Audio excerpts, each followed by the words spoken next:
السلام علیکم ناظرین و سامعین، ہسٹری اینڈ ڈرامہ میں خوش آمدید۔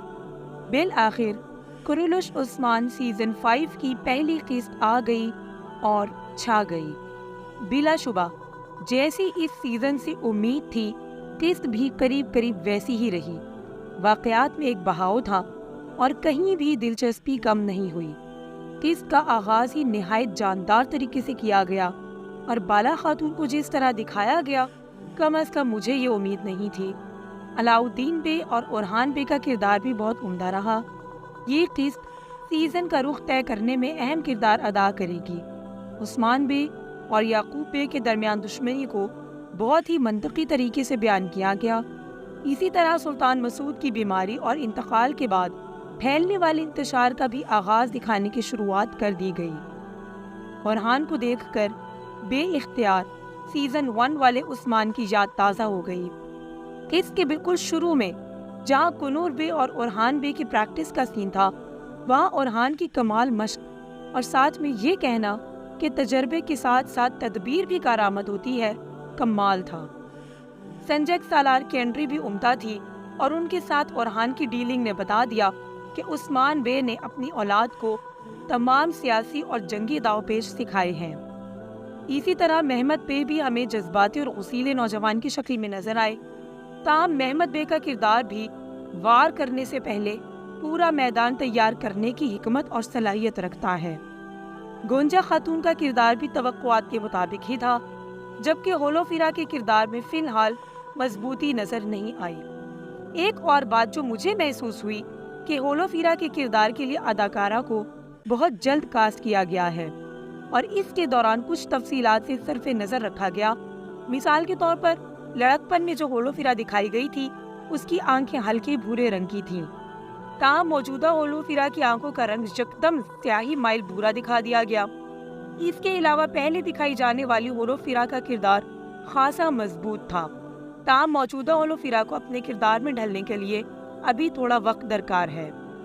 ملعون خاتون حقیقتاً دولت انا کے روپ میں نظر آئیں اور نہایت ہی فطری اداکاری کر کے کردار میں جان ڈال دی۔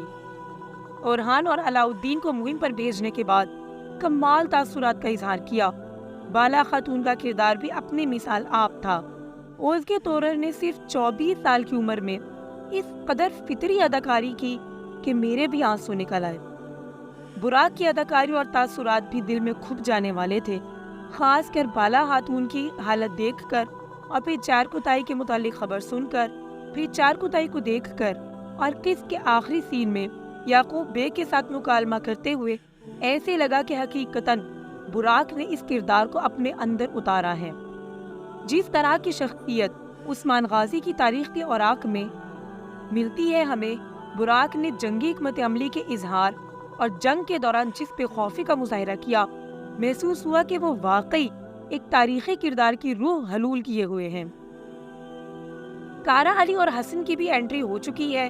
اب یہ حسن عثمان غازی کا تاریخی جنگجو حسن ایلپ ہی ہے یا کوئی اور حسن، یہ تو 2-4 قسطوں کے بعد ہی معلوم ہو جائے گا۔ بالآخر 5ویں سیزن میں چارکوتائی کا ایک بچہ دکھا ہی دیا گیا، تاہم آئیگور خاتون سے ہونے والی اولاد ہنوز سین سے باہر ہی ہے۔ چارکوتائی کو اس حال میں دیکھ کر دل کو کچھ ہوا، تاہم اس قدر اذیت کے بعد بھی قوت ارادہ اور حق پر ڈٹ جانے کی ہمت دیکھ کر دور حاضر میں غیروں کی زنداں میں گزشتہ 20 سال سے مقید ڈاکٹر عافیہ ذہن میں چھا گئیں۔ کاش کہ آج بھی کوئی عثمان غازی جیسا اٹھ کھڑا ہو جو اس مظلوم بہن کو بھی بچا لے۔ نئے بازنطینی کمانڈر کی بھی انٹری ہو چکی ہے اور دیکھا جائے تو اس قسط کے تمام واقعات کا سبب اسی کمانڈر سے جا ملتا ہے، اور وہ ہے سلطان مسعود کو زہر دینا، پھر عثمان بے کو پیغام دینا، پھر جرمیانی قبیلے کے سردار پر حملہ کر کے کائی قبیلے اور جرمیانی قبیلے کو لڑوانا، پھر دیگر قلعوں میں موجود مسیحیوں میں بغاوت پیدا کرنا اور دیگر شہروں میں موجود مسیحیوں میں بغاوت پیدا کرنا۔ یہ کمانڈر پچھلے تمام کمانڈروں سے مختلف لگا، عمر میں بھی، عقل میں بھی اور پتے کھیلنے کے لحاظ سے بھی۔ اس کے بعد بات کرتے ہیں علاؤالدین کے کردار کی۔ سیزن 3 اور سیزن 4 میں جیسا علاؤالدین کا کردار تھا، بڑے ہو کر بھی وہ کردار ویسا ہی نظر آ رہا ہے۔ کتاب دوست اور حکمت سے شغف رکھنے والا۔ یونس ایمرے کے کردار نے کمران ابدال کی کمی پوری کرنے کی کوشش کی۔ خاص کر چیونٹیوں والا سین دل موہ لینے والا تھا کہ کس طرح انہوں نے عثمان بے کو اپنا راست تبدیل کرنے پر اکسایا اور ساتھ ہی قرآن کی آیت کا حوالہ بھی دیا۔ اس قسط میں یونس ایمرے کا کلام نہایت ہی عمدگی کے ساتھ پیش کیا گیا اور ساتھ ہی یونس ایمرے کے تاثرات کہ کس طرح وہ شہرت سے بچنے کی کوشش کرتے رہے کمال کے تھے۔ اس قسط کی سینیمیٹوگرافی اور عکس بندی گزشتہ تمام سیزن کے مقابلے میں ہٹ کر لگ رہی تھی اور بہت ہی خوبصورت۔ اس سیزن میں لگ رہا ہے کہ محمد بوزداد نے ایسٹھیٹکس کا خاص خیال رکھا ہے اور ساتھ ہی اسکرین ٹائم کی تقسیم بھی تقریباً تمام کرداروں میں برابر لگ رہی ہے۔ میلون خاتون کے کردار نے گزشتہ تمام سیزن کے مقابلے میں اسکرین پر گرفت دکھائی، جبکہ دوسری جانب ہر میدان میں آگے آگے رہنے والے بالا کے کردار کو بستر پر دیکھ کر افسردگی چھا گئی۔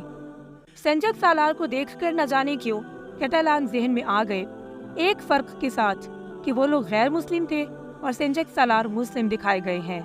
اب دیکھنا یہ ہے کہ سنجد سالار عثمان بے کے ساتھ مل کر سلطنت عثمانیہ کے قیام میں حصہ ڈالیں گے یا پھر کیٹالانز، وائکنگز اور دیگر دشمنوں کی طرح عثمان بے اور اورحان بے کے ہاتھوں مارے جائیں گے۔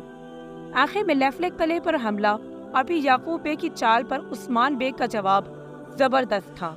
اگلی قسط بھی سسپینس سے اور ایکشن سے بھرپور لگ رہی ہے۔ آنے والی قسط کے ٹریلر پر تبصرے کے ساتھ ملتے ہیں اگلی ویڈیو میں۔